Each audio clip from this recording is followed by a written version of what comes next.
আমি রেডি হয়ে গেছি। আহ, এখন অন্য কুর্তি পরলাম। এই কুর্তিটাও দিদির, সবই দিদির পরছি এখন আজকাল। ওকে, তো এখন যাব বাইরে ইভিনিং ওয়াক করতে, ঘুরতে যাব যেমন বলেছিলাম। চলো, লেট হয়ে যাচ্ছে। তো বেরিয়ে পড়েছি ইভিনিং ওয়াকের জন্য। আর আমরা এসেছি মথুরাচণ্ডী।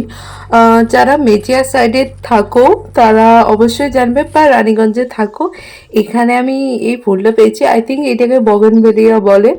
আর এইটা হচ্ছে দামোদর নদী বা মথুরা। মা এখন দিল দুধ চা। আর বাটিতে খেতে ভালো লাগে, মানে গরম থাকলে কি ঠান্ডা হয়ে যায়। আর আমরা মোটামুটি 15-20 মিনিট হলো হেঁটে আসা হয়ে গেছে। তো কেমন লাগলো আমাদের চারদিকে আশপাশে? আমরা মেনলি যাই মথুরাচণ্ডী থেকে, যারা ওখানে থাকবে আশা করি জানো সবাই। চলো, এরপর দেখা হচ্ছে রাতে কি খাওয়া যায়। ওকে, বাই বাই।